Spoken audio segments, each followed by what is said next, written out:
تو ادارے جو ہیں وہ کسی کام کے نہیں رہے، ادارے جو ہیں وہ پارٹی بنتے گئے، وہ اپنی آزاد ہوتے گئے. آپ کی کل کلپ دیکھ رہا تھا، آپ کچھ سبزی منڈی کے بارے میں کہہ رہے تھے، تو وہ باتیں بالکل ٹھیک ہیں، کیونکہ ریٹس بھی ان کی مرضی پہ، خریداری بھی ان کی مرضی پہ، بیچنا بھی ان کی مرضی پہ. تو یہ ان کو چیک کرنا بہت مشکل ہے. مشکل اس لیے کہ ہمارے ساری جو بیوروکریسی ہے، ہمارے سارے جو اہلکار ہیں جو اس کو ڈیل کرتے ہیں، وہ ان سے ملے ہوئے ہیں. تو کون چیک کرے گا؟ وہ ان پہ کسی بات کا کوئی اثر اب نہیں ہوتا، کیونکہ اسمبلیز میں بھی وہ اہلیت نہیں لکھ رہی کہ وہ سوال کر سکے. یہ جو ضلعی دفاتر ہیں، لوگوں کو غریب کرنے کی مشینیں ہیں. ان کا جو فنکشن ہے وہ یہ ہے، بنیادی طور پہ یہ محکمہ جات اس لیے بنائے جاتے ہیں کہ یہ لوگوں کو اسسٹ کریں. کہ محکمہ صحت جو ہے اس میں اولین ترجیح جو ہے وہ ہے پیشنٹ، بیمار. یہ اسپتال بیماری دور کرنے کے لیے بنائے جاتے ہیں. یہ محکمہ بیماریوں کا سدباب کرنے کے لیے بنائے جا رہے ہیں. اور بیمار کون ہوتا ہے؟ انسان. جو اسکول بچوں کے لیے ہوتا ہے، بچوں کو آگے کے لیے تیار کیا جاتا ہے روز. لیکن نہ اسکول بچوں کے لیے، نہ اسپتال مریضوں کے لیے. دیگر محکمے ہیں وہ ان کی ترجیحات میں فرق ہے. اب ان کی ترجیحات میں صرف پیسہ بنانا شامل ہے. ان کو سہولت دینے کی کوئی ایسی بات ان کے مسئلے میں نہیں ہے. جو پیسے دے گا اس کا کام نکلے گا. اب بازار چلے جائیں، کسی مارکیٹ چلے جائیں، ہر ایک کا اپنا ریٹ ہے، کوئی پوچھنے والا نہیں ہے. اور یہاں پہ جو اہلکار جو بھرتی کیے گئے ہیں اس کام کے لیے، ان کے پاس 1 کروڑ روپے سے اوپر کی گاڑیاں ہیں. ان کا کام کیا ہے؟ ریڑھیوں کو چیک کرنا. وہ بھی اس پہ بھی کنٹرول نہیں کر سکتے. سب مال بنانے پہ لگے ہوئے، اور حکومت کے اتنے اخراجات بڑھا دیے ہیں. یہ جو حکومت کی اوور سائزنگ کر دی ہے، ان چیزوں کا کوئی سد و باب نہیں ہے. کوئی ان پہ سوال نہیں اٹھاتا. یہ اسمبلیز اس لیے بنی ہوتی ہیں کہ یہاں پہ سوال اٹھایا جائے. اب صوبائی اسمبلی میں یہ باتیں اٹھائی جائیں. ممبرز جو ہیں وہ لوگوں کے نمائندگی کرنے کے بجائے ان کو ڈیفینڈ کرتے رہتے ہیں. کیونکہ ہر وزیر اپنے محکمے کو ڈیفینڈ کرتا ہے، وہ اپنے محکمے کی کسی کمزوری کو تسلیم نہیں کرتا. اور اسے مافیاز کے آگے چڑھے ہوئے، جس طرح مختلف سیاسی جماعتیں جو ہیں وہ بھی مافیاز ہی کنٹرول کر رہے ہیں.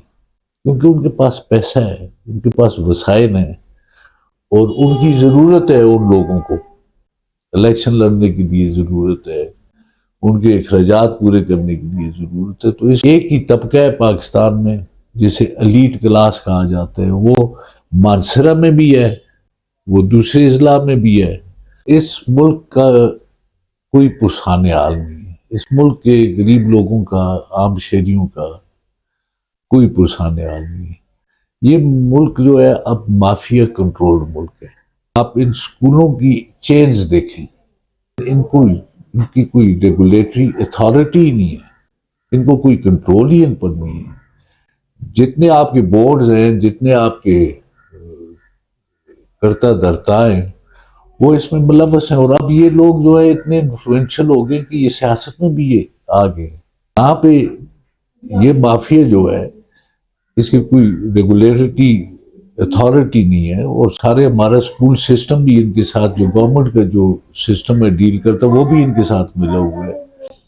آپ کے بورڈز ان کے ساتھ ملے ہوئے ہیں. بسم اللہ الرحمن الرحیم. السلام علیکم ناظرین، میں ہوں ناصر علی تنولی. اس وقت ہمارے ساتھ موجود ہیں ایم این اے جناب شہزادہ محمد گشتاسف خان صاحب. بہت شکریہ سر، آپ نے اپنا قیمتی ٹائم دیا. سر سب سے پہلے آپ سے یہ پوچھنا تھا سر کہ سینٹ، پہلے بھی آپ نے بات کی تھی اس پر کہ جو وفاق ہے وہاں پہ سینٹ کے الیکشن ہو گئے ہیں سر، لیکن ہمارا صوبہ کے پی جو ہے وہاں پر سینٹ کے الیکشن جو ہیں وہ تعطل کا شکار ہوئے ہیں. وہاں پر سینٹ کے الیکشن نہیں ہوئے، اور جو نئی وہاں پہ اس وقت جو محسوس نشستوں پر لوگ جو ہیں ان کو حلف نہیں لینے دیا جا رہا. تو یہ ایک عجیب سی سر جنگ جو ہے وہ لگی ہوئی ہے سر. اس بارے میں کیا کہیں گے سر؟ بڑی مہربانی، آپ نے مجھے انٹرویو کے لیے مدعو کیا. میں سمجھتا ہوں جی کہ اس وقت پاکستان میں جو حالات ہیں وہ میں سمجھتا ہوں اس طرح کے حالات پہلے کبھی پیدا نہیں ہوئے. ایک تو حالات خود پیدا ہوتے ہیں اور دوسرا یہ کہ حالات پیدا کیے بھی جاتے ہیں. میں سمجھتا ہوں کہ جو شروع سے یہ ایک سلسلہ چلتا نظر آ رہا ہے کہ کسی طرح سے پی ٹی آئی کو حکومت سے باہر رکھنا ہے اور ایک مخصوص جماعت کو جو ہے حکومت حوالے کرنی ہے، اس سلسلے میں اقدامات کیے جاتے رہے ہیں اور اس طرح کی اسٹریٹجی وضع کی جاتی رہی ہے کہ ایک طرف سے حکومت میں وہ پسندیدہ جو لوگ ہیں وہ ہوں اور دوسری طرف پی ٹی آئی کو باہر رکھا جائے. الیکشن کے جو ریزلٹس آئے وہ بھی ایک سرپرائز تھے. جن لوگوں نے الیکشن کنڈکٹ کروائے یا جو نگران حکومت آپ کہہ سکتے ہیں اس وقت تھی، ہم تو نگرانی کا نام لے سکتے ہیں، جو انہوں نے کیا وہ سارا کچھ سامنے ہے کہ کس طرح کے الیکشنز ہوئے، لوگوں کو اپنا مینڈیٹ دینے سے روکا جاتا رہا، پی ٹی آئی کے لیے پرابلم بنائے جاتے رہے، سارے حکومتی وسائل جو ہیں وہ ان لوگوں کو جتانے کے لیے داؤ پر لگا دیے گئے، ایڈمنسٹریشن ساری اس طرف موڑ دی گئی. غرض یہ کہ کوئی بھی ایسا راستہ نہیں چھوڑا جس سے کہ پی ٹی آئی کسی طرح بھی حکومت بنا سکے یا الیکشن جیت سکے. نشانات لے لیے گئے، ان کو ریلیز نہیں کرنی تھی، جلسے نہیں کرنے دیے. ہم نے خود الیکشن کیے تو ہمیں ان ساری باتوں کا علم ہے، اور جو ہم سے بھی بات چیت ہوتی رہی ہے وہ بھی وہ ہمیں پتہ ہے، ہمیں تو اس کا علم ہے. لیکن کچھ باتیں ایسی ہوتی ہیں جو فضا خراب کرتی ہیں، وہ انسان کو ملکی وسیع تر مفاد میں وہ نہیں کہنی چاہیے. تو اس کے باوجود حکومت کو سرپرائز ملا، یا جو لوگ الیکشن جس طرح سے چاہتے تھے اس طرح سے نہیں ہو سکے، تو پھر یہ فارم 45 اور 47 والا سلسلہ شروع کر دیا گیا.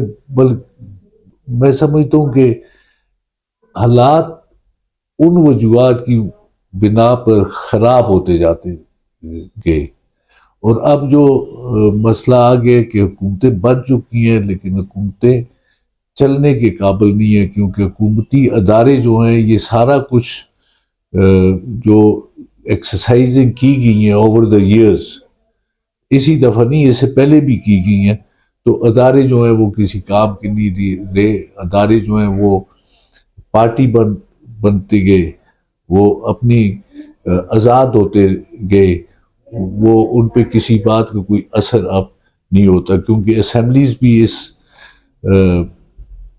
اسمبلیز میں بھی وہ اہلیت نہیں رہی کہ وہ سوال کر سکے، وہ پوچھ سکے، وہ اس سلسلے میں کوئی بات کر سکیں.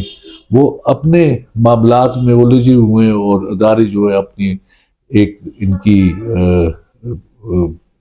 وہ ایک قسم کے آزاد تصور کیے جا رہے ہیں، ان پہ کوئی قانون لاگو نہیں ہے، کوئی بات لاگو نہیں ہے، وہ جس طرح سے چاہتے ہیں اس طرح سے وہ کر رہے ہیں. تو میں سمجھتا ہوں ان ساری چیزوں نے یہ اگر آپ انہیں جمع کریں تو پھر نتیجہ یہی آتا ہے کہ جس طرح کے اب حالات بنے. تو اسی طرح سینٹ کا بھی ہوا مسئلہ کہ ایک پارٹی کے وہ انہوں نے پی ٹی آئی کے جو لوگ آزاد حیثیت سے منتخب ہوئے تھے ان کو آنا پڑ گیا، ایک پارٹی میں جانا پڑ گیا. اس پارٹی کو بھی آگے سے تسلیم کسی نے نہیں کیا، اور انہیں جو سینٹ میں ووٹ دینا تھا ان کا رائٹ تھا وہ ڈینائی کر دیا گیا، انہیں آزاد چھوڑ دیا گیا. تو اسی طرح یہ چیزیں جو ہیں یہ الجھاؤ کی طرف جا رہی ہیں. میں سمجھتا ہوں کوئی بہتری کی طرف جاتی ہوئی کوئی بات نظر نہیں آ رہی، اور یہ مزید چیزیں الجھیں گی. اور میں سمجھتا ہوں کہ جو منتخب ادارے لوگ مینڈیٹ جنہیں دیتے تھے ان کا کوئی اپنا وجود نہیں رہا کہ وہ کچھ ڈیسیژنز لے سکیں یا کوئی ملکی معاملات کو ڈیل کر سکیں. تو یہی حال ہمارے صوبے کا بھی ہے. اب ادھر حکومت بھی ہے, 80% لوگ جو ہے پی ٹی آئی کے آزاد طریقے سے وہ کامیاب ہوئے.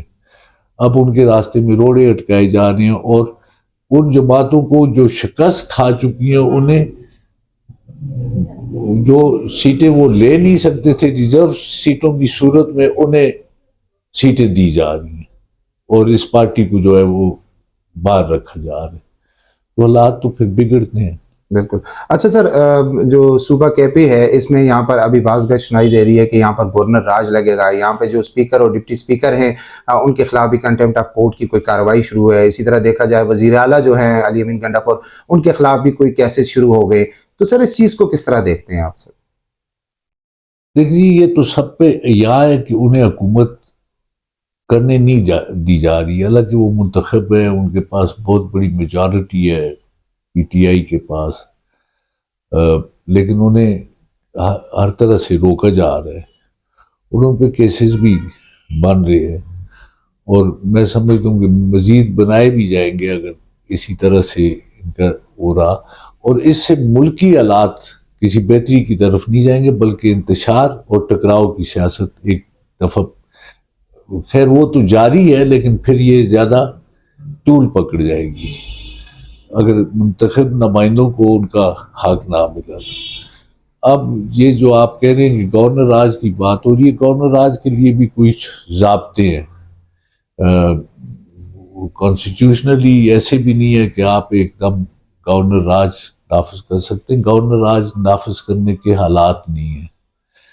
تو میں سمجھتا ہوں یہ ان کی بڑکیں ہیں جو دباؤ ڈال رہے ہیں, ڈرا رہے ہیں, اور جس ایک پارٹی کے لیے سارے ملکی حالات جو ہیں وہ داؤ پر لگا دیے گئے ہیں. تو وہی لوگ گورنر راج کی باتیں کر رہے ہیں. گورنر راج ایک غیر جمہوری عمل ہوگا جسے لوگ تسلیم نہیں کریں گے, اور میں سمجھتا ہوں کہ عدالت عظمیٰ بھی اس چیز کو جو ہے وہ کبھی بہتر نہیں سمجھے گی ملک کے لیے. اوکے. اچھا شہزاد صاحب, ضلع مانسہرہ کی ہم بات کرتے ہیں. ضلع مانسہرہ میں اس وقت تمام ادارے جو ہیں وہاں پر کرپشن جو ہے وہ عروج پر پہنچ چکی ہے. عام عوام کو کوئی فائدہ نہیں دیا جا رہا. محکمہ ہیلتھ کی ہم بات کریں, ایجوکیشن کی بات کریں, باقی ادارے بھی جو ہیں وہاں پر عوام کو جو ہے اس وقت وہ ریلیف نہیں دیا جا رہا. اسپیشلی اس وقت جو ہماری اسپتالیں ہیں وہاں پر حالات بہت زیادہ خراب ہیں. تو لوگ جو ہیں سر وہ بڑے پریشان ہیں. تو حکومت کیا کر رہی ہے سر؟ دیکھیں جی, حکومت کی ترجیحات ہوتی ہیں. حکومت ایسے نہیں ہوتی کہ حکومت فری فار آل ہوتی ہے, جو اس کی مرضی ہے وہ کرے. ایک ضابطے کے نیچے قائم ہوتی ہے, ایک ضابطے کے نیچے چلتی ہے. اور پھر یہ جو آپ اداروں کی بات کر رہے ہیں, یہ جو ضلعی دفاتر ہیں, مطلب میں سمجھتا ہوں کہ ہر ضلع میں یہی حالات ہیں.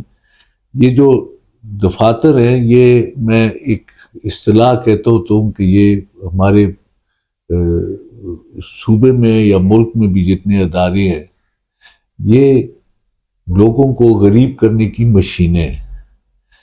یہ ان کا جو فنکشن ہے وہ یہ ہے, بنیادی طور پہ یہ محکمہ جات اس لیے بنائے جاتے ہیں کہ یہ لوگوں کو اسسٹ کریں. اب جب تک یہ نہیں سمجھا جائے گا کہ محکمہ صحت جو ہے اس میں اولین ترجیح جو ہے وہ ہے پیشنٹ, بیمار. یہ اسپتال بیماری دور کرنے کے لیے بنائے جاتے ہیں. یہ محکمہ بیماریوں کا سدباب کرنے کے لیے بنائے جا رہے ہیں. وہ بیمار کون ہوتا ہے؟ انسان جو اسپتال جاتا ہے, جیسے دوائی کی ضرورت ہے, علاج معالجے کی ضرورت ہے. اسی طرح اسکول بچوں کے لیے ہوتا ہے, اسٹوڈنٹس کے لیے. بچوں کو آگے کے لیے تیار کیا جاتا ہے, روزگار کے لیے, ملکی معاملات کے لیے, قانون کی طرف ان کا رجحان کرایا جاتا ہے, اچھے سٹیزنز پیدا کیے جاتے ہیں. لیکن نہ اسکول بچوں کے لیے ہیں, نہ اسپتال بچوں کے لیے ہیں, مریضوں کے لیے. اور اسی طرح باقی جو دیگر محکمے ہیں وہ ان کی ترجیحات میں فرق ہے. اب ان کی ترجیحات میں صرف پیسہ بنانا شامل ہے اور لوگوں کو سہولت دینے کی کوئی ایسی بات ان کے مسئلے میں نہیں ہے. جو پیسے دے گا اس کا کام نکلے گا. اب اس طرح آپ دیکھ لیں، یہ آپ ابھی بازار چلے جائیں، کسی مارکیٹ چلے جائیں، ہر ایک کا اپنا ریٹ ہے، کوئی پوچھنے والا نہیں ہے. اور یہاں پہ جو اہلکار جو بھرتی کیے گئے ہیں اس کام کے لیے، ان کے پاس 1 کروڑ روپے سے اوپر کی گاڑیاں ہیں. ان کا کام کیا ہے؟ ریڑھیوں کو چیک کرنا. وہ بھی اس پہ بھی کنٹرول نہیں کر سکتے کیونکہ سب مال بنانے پہ لگے ہوئے ہیں اور حکومت کے اتنے اخراجات بڑھا دیے ہیں. یہ جو حکومت کی اوور سائزنگ کر دی ہے، مطلب ہے جہاں پہ ایک اہلکار کام کیا کرتا تھا پہلے، اب وہاں پہ 10 اہلکار کام کر رہے ہیں لیکن کام ہو نہیں رہا. اور پہلے ایک اگر کچھ رشوت میں ملوث ہوتا ہے، اب 10 رشوت میں ملوث ہیں تو لوگ پورے ہی نہیں کر سکتے. تو ان چیزوں کا کوئی سد و باب نہیں ہے، کوئی ان پہ سوال نہیں اٹھاتا. یہ اسمبلیز اس لیے بنی ہوتی ہیں کہ یہاں پہ سوال اٹھایا جائے. اب صوبائی اسمبلی میں یہ باتیں اٹھائی جائیں، پنجاب میں پنجاب اسمبلی کے لوگ یہ باتیں اٹھائیں. ممبرز جو ہیں وہ لوگوں کے نمائندگی کرنے کے بجائے ان کو ڈیفینڈ کرتے رہتے ہیں، کیونکہ ہر وزیر اپنے محکمے کو ڈیفینڈ کرتا ہے. وہ اپنے محکمے کی کسی کمزوری کو تسلیم نہیں کرتا اور اسے دور نہیں کرتا. اور پھر بڑی بات ہوتی ہے اہلیت کی. عوام اگر نیچے سے کچھ کرنا چاہتے ہیں تو وہ اپنے لیے اچھے لوگوں کا انتخاب کرتے ہیں جو ان کی بات کرتے ہیں وہاں پہ. اور میں سمجھتا ہوں کہ ہم میں یہ اہلیت ہے، ہماری اسمبلیز میں بھی ہے سارا کچھ، لیکن وہ بے بس نظر آتے ہیں. وہ ان مافیاز کے آگے چڑھے ہوئے ہیں. جس طرح اب آپ دیکھ لیں کہ مختلف سیاسی جماعتیں جو ہیں وہ بھی مافیاز ہی کنٹرول کر رہے ہیں، کیونکہ ان کے پاس پیسہ ہے، ان کے پاس وسائل ہیں اور ان کی ضرورت ہے. ان لوگوں کو الیکشن لڑنے کے لیے ضرورت ہے، ان کے اخراجات پورے کرنے کے لیے ضرورت ہے. تو اس لیے کوئی بھی لوگوں کی بات نہیں کرتا. ایک ہی طبقہ ہے پاکستان میں جسے ایلیٹ کلاس کہا جاتا ہے، وہ مانسرہ میں بھی ہے، وہ دوسرے اضلاع میں بھی ہے، وہ ہر جگہ پہ موجود ہے اور اسی کا انٹرسٹ ہے. جس طرح میں آپ کی کل کلپ دیکھ رہا تھا، آپ کچھ سبزی منڈی کے بارے میں کہہ رہے تھے، تو وہ باتیں بالکل ٹھیک ہیں، کیونکہ ریٹس بھی ان کی مرضی پہ، خریداری بھی ان کی مرضی پہ، بیچنا بھی ان کی مرضی پہ. تو یہ ان کو چیک کرنا بہت مشکل ہے. مشکل اس لیے کہ ہمارے ساری جو بیوروکریسی ہے، ہمارے سارے جو اہلکار ہیں جو اس کو ڈیل کرتے ہیں، وہ ان سے ملے ہوئے ہیں. تو کون چیک کرے گا؟ بالکل. اچھا شہزاد صاحب، آخری سوال آپ سے کرنا ہے کہ مانسیرہ میں ایک ایشو ہوا ہے 2 دن پہلے، آپ کے علم میں ہوگا، تعمیر وطن پبلک اسکول میں ایک بچے کی ہلاکت ہوئی ہے وہاں پہ. اس کے بعد بچے کو لا کر ہاسپٹل میں چھوڑ دیا گیا اور جو اسکول کا جو سٹاف تھا وہ بچے کو چھوڑ کر چلا گیا. اس کے بعد بچے کی ڈیتھ ہو گئی. پھر سارے معاملات وہ بھی آپ کے سامنے ہوں گے. تو سر ابھی بچے کی ورثاء جو ہیں، باقی لوگ جو ہیں، وہ کہتے ہیں جی کہ ویڈیو تو ایک انہوں نے جاری کر دی، اس کے پہلے کی ویڈیو نہیں ہے، اس کے بعد کی ویڈیو نہیں ہے، بچے کے ساتھ ظلم ہوا ہے، زیادتی ہوئی ہے. تو سر صوبائی گورنمنٹ بھی اس میں، کل ڈی پی او بھی گئے ہیں وہاں پر، باقی لوگ بھی وہاں پر گئے ہیں، کہہ رہے کہ وہاں ان کو جو ہے وہ انصاف فراہم کیا جائے گا. تو کیا سر آپ سمجھتے ہیں کہ یہ، کیونکہ یہ بڑے بڑے جو ادارے ہیں ان کے اتنے بڑے بڑے تعلقات ہیں، کئی بڑے بڑے انہوں نے جو اعلیٰ افسران ہیں ریٹائر، وہ انہوں نے وہاں پہ پرنسپل رکھے ہوئے ہیں، تو یہ کچھ ہوگا سر یا نہیں؟ وہ غریب لوگوں کے ساتھ بس اسی طرح ظلم ہوتا رہے گا سر؟ دیکھیے جی، اس ملک کا کوئی پرسان حال نہیں ہے. اس ملک کے غریب لوگوں کا، عام شہریوں کا کوئی پرسان حال نہیں ہے. یہ ملک جو ہے اب مافیا کنٹرول ملک ہے. اب آپ دیکھیں کہ یہ جو واقعہ ہوا ہے، یہ کوئی چھپا واقعہ نہیں ہے، یہ سامنے کا واقعہ ہے. ایک بچہ ٹھیک ٹھاک اپنے گھر سے آتا ہے، اسکول اٹینڈ کرتے، اور اس میں اسکول انتظامیہ کو بھی چاہیے جو واقعات ہیں وہ تو ہو گیا ہے، جلد یا بدیر اس کا پتہ چل جائے گا. تو بجائے اس کے کہ وہ اپنے ایک اسٹوڈنٹ کے ساتھ ہمدردی کریں، وہ اس کے ساتھ جو غلط ہوا ہے اس کا دفاع کرنی ہے. میں سمجھتا ہوں کہ اب یہ تو ایک اسکول کا واقعہ، میں ویسے یہ بات کروں جو انتہائی افسوسناک ہے کہ یہ جو آپ ان اسکولوں کی چینز دیکھیں، یہ پرائیویٹ اسکول بڑا اچھا ہے، تعلیم عام کر رہے ہیں، ہم خوش ہیں کہ ان کی وہ ہو، لیکن ان کی کوئی ریگولیٹری اتھارٹی ہی نہیں ہے، ان کو کوئی کنٹرول ہی ان پر نہیں ہے. جتنے آپ کے بورڈز ہیں، جتنے آپ کے کرتا درتا ہیں، وہ اس میں ملوث ہیں. اور اب یہ لوگ جو ہے اتنے انفلوئنشل ہو گئے کہ یہ سیاست میں بھی یہ آ گئے اور یہ اپنا سب کچھ مطلب ایک آرگنائز سسٹم کے نیچے کرنا. اب لوگوں کے بچے بچیاں جو اچھی تعلیم حاصل کی ہوئی، سارا کچھ کیا ہوا، وہ اگر سرکاری جاب میں جائیں اسی کیلیبر کے، اسی کوالیفیکیشن کے، وہاں پہ ان کی بڑی اچھی تنخواہیں. یہاں پہ یہ مافیا جو ہے اس کی کوئی ریگولیٹری اتھارٹی نہیں ہے، اور سارے ہمارا اسکول سسٹم بھی ان کے ساتھ، جو گورنمنٹ کا جو سسٹم ہے ڈیل کرتا، وہ بھی ان کے ساتھ ملا ہوا ہے، آپ کے بورڈز ان کے ساتھ ملے ہوئے ہیں. اب وہ جہاں پہ 60,000 روپے تنخواہ ملتی ہے، یہ 20,000 روپے بھی ملتے تھے. اور یہ اتنے امیر ہو گئے ہیں over the period of time کہ اب ان کو کوئی چھیڑ ہی نہیں سکتا. اس سلسلے میں یہ چاہوں گا، ہم میں سے بھی ہیں، ہمارے دوست بھی ہیں، ہم ایک ہی علاقے کے لوگ ہیں، کہ ان کے لیے کوئی ایسا ادارہ ہو جو ان کو چیک کرے. کیونکہ اس وقت تک تو کوئی انہیں چیک نہیں کر سکا. جو چیک کرنے والے لوگ ہیں وہ ان کے ساتھ ملے ہوئے ہیں. تو میں سمجھتا ہوں کہ یہ ہمارے ہر ضلع میں تقریباً اب یونیورسٹی ہے، یہ نظام اٹھا کے اضلاع سے اور یہ پرائیویٹ تعلیمی اداروں کا یہ یونیورسٹیز کے ساتھ منسلک کر دیا جائے اور انہیں کنٹرول دے دیا جائے اس کا.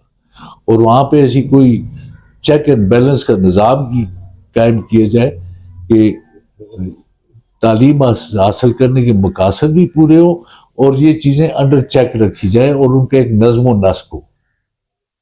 بہت شکریہ شہزادہ محمد گشتاسف خان صاحب، آپ نے اپنا قیمتی ٹائم دیا. ناظرین انشاءاللہ ایک نئی ویڈیو کے ساتھ دوبارہ آپ کی خدمت میں حاضر ہوں گے. مجھے دیجیے اجازت. اللہ حافظ.